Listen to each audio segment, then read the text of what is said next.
IPC ব্যাংকের কর্মরত কর্মচারী বৃন্দ, বিভিন্ন সাংবাদিক মিডিয়ার লোক ভাইয়েরা এবং বিভিন্ন গোয়েন্দা সংস্থার লোকজন আমাদের পিছনে দাঁড়িয়ে আছেন।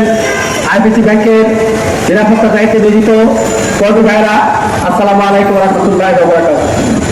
আসলে বৃষ্টি হলে দেখা গেল আমাদের আন্দোলন আরো বেশি চাঙ্গা হয়। এটা আল্লাহ তাআলার একটা খাস রহমত। কাজে আমরা প্রায় 2 মাস হয়ে যাচ্ছে আমাদের এই অধিকার আদায়ের আন্দোলনে আমরা এখানে আছি, অবস্থান করছি। মাননীয় এমডি মহোদয় বিভিন্ন সময়ে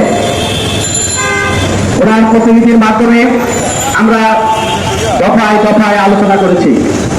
সর্বশেষ বোর্ড মিটিংয়ে আমাদের ব্যাপারে সিদ্ধান্ত হওয়ার কথা, বোর্ডের সিদ্ধান্ত নিয়ে উনি আমাদেরকে ব্রিফ করবে, আমরা তাই জানতাম। কিন্তু অল্পবোধে ভুল হয়ে গেল, আমরা কোনো কিছু জানি না। তাই জানার জন্য আজকে গতকালকে আমরা এমপি সাহেবের প্রতিনিধি হিসাবে হেলাল স্যার আমাদের সাথে কথাবার্তা বলতেন। আজকে গতকালকে হেলাল স্যারের সাথে কথা বলেছি, আজকেও কথা বলেছি। উনি বলেছেন এমপি সাহেবের সাথে কথা বলে সময় দেবেন দুপুরের পরে, কিন্তু আমরা আর অপেক্ষা করতে পারছি না। বৃষ্টিতে লোকজন ভিজে, বিশেষ করে আমাদের ম্যাডামরা অনেকে অসুস্থ হয়ে যাচ্ছেন। মানবিক দিক বিবেচনা করে আজকেই কিছু ঘন্টাখানেকের মধ্যে এমপি মহোদয়কে বলুন আমাদের সাথে একটা মিটিং করার জন্য। এই পর্যন্ত আমরা কি পেলাম না।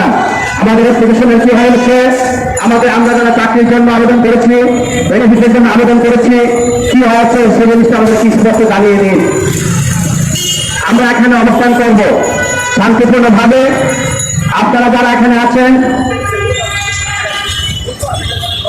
আপনারা যারা এখানে দাঁড়িয়ে আছেন, আপনারা এখানে শান্তিপূর্ণভাবে একটু কষ্ট করে দাঁড়িয়ে থাকবেন। আমরা কয়েকজন প্রতিনিধি এখনই আমাদের এমপি মহোদয়ের সাথে কথা বলার জন্য পারমিশন দিতে যাবো। উনি কি বলতে চাই সেই জিনিসটা আমরা সে পর্যন্ত আপনারা অপেক্ষা করবেন। এখানে মিছিল চলবে, অবস্থান কর্মসূচি অব্যাহত থাকবে শান্তিপূর্ণভাবে। বারবারই বলছি, আমরা আইপিসি ব্যাংক, আমার ব্যাংক, আমরা আইপিসি ব্যাংকের চাকরি পাওয়ার জন্য, আইপিসি ব্যাংককে বেনিফিট নেওয়ার জন্য আবেদন করেছি। আমাদের সেই আবেদন থেকে স্পেশাল বিবেচনা করার জন্য অনুরোধ করছি। আপনারা দেখেছেন বিভিন্ন প্রতিষ্ঠানে ইতিমধ্যে ইসলামী ব্যাংকে যাদেরকে চাকরিচ্যুত করা হয়েছিল তাদেরকে পুনরায় চাকরিতে বহাল করা হয়েছে।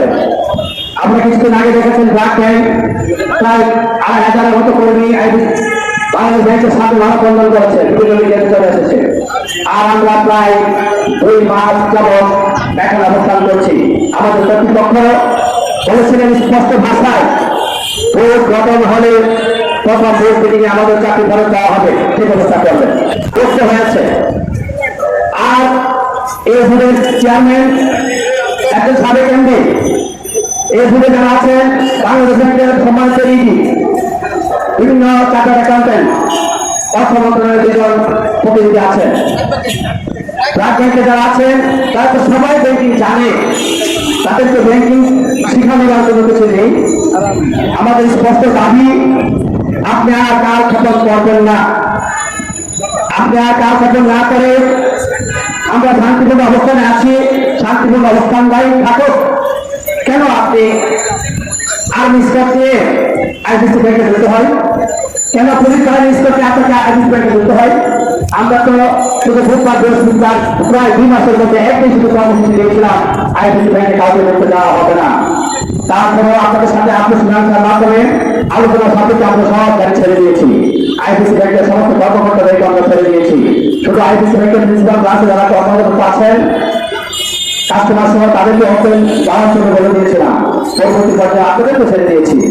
আমাদের অপরাধ কি, আমাদের দুর্বলতা কি, আমাদের স্যাক্রিফাইস, আমাদের সহযোগিতাকে আপনারা দুর্বলতা মনে করছেন? এটা এই যদি মনে করেন তাহলে সেটা হবে চরম ভুল, হবে।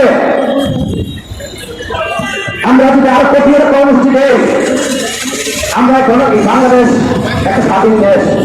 এই দেশের জনগণ আমরা দেশের নাগরিক সুবিধা চায়, কথা বলার অধিকার বিগত সরকার আমাদের ছিল না, কিন্তু 5ই আগস্ট ছাত্র জনতা বিপ্লবের মাধ্যমে নতুন করে বাংলাদেশ আবার স্বাধীনতা পেয়েছে, আমরা কথা বলার অধিকার পেয়েছি, আমরা সেজন্য এখানে কথা বলছি।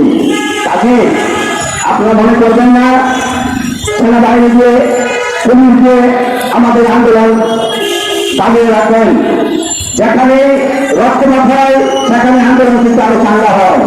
কাজে আমরা চাই রক্তপাত ভূমির একটা সুন্দর সমাধান। কিছুদিন আগে আপনারা দেখেছেন